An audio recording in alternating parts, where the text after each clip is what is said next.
Origin is building reusable space vehicles. It is a childhood passion of mine. First of all, I started getting interested in space when I was a 5-year-old boy, and I watched Neil Armstrong and Buzz Aldrin land on the surface of the moon. And I have been studying rockets and rocketry and rocket propulsion and space travel since I was a little boy.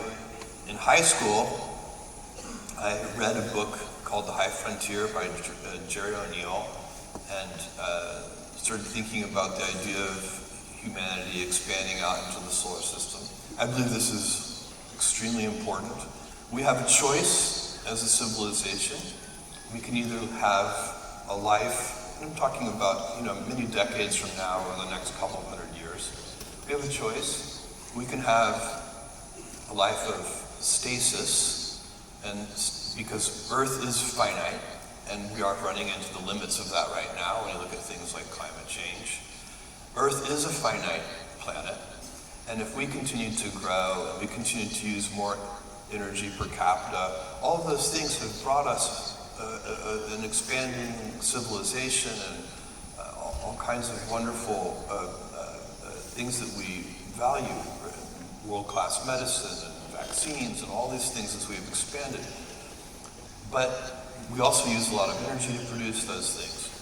I think over the long run, again, I'm talking kind of hundreds of years, our descendants are going to move all heavy industry off of Earth. All the polluting industry will be done in space, where we have infinite resources for all practical matters. And Earth can effectively be zoned light industry and residential.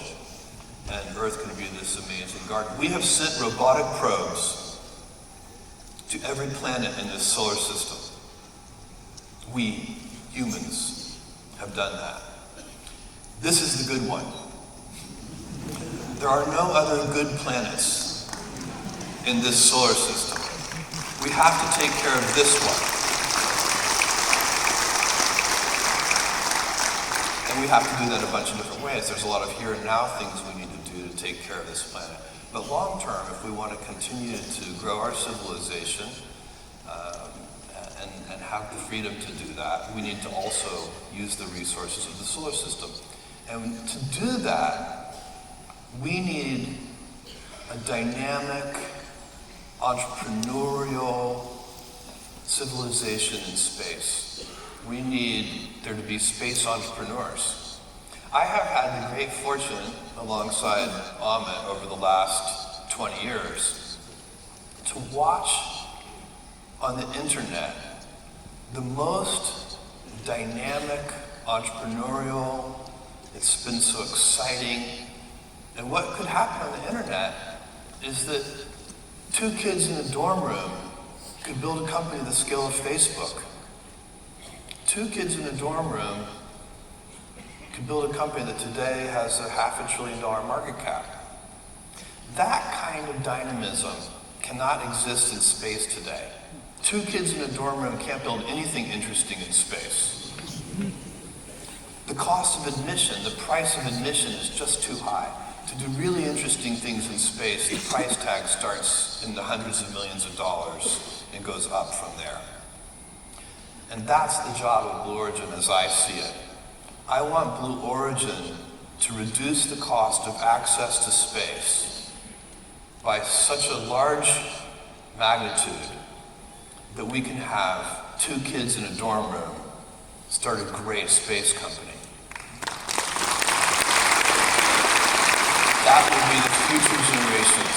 They'll be able to do that. And we will all benefit from that. It's very exciting. And we need reusable rockets to do that. So that's our focus. But talking about also taking care of this planet, I know you're an optimist, but the threats of climate change are very real and worrying. Yeah. I'm curious to know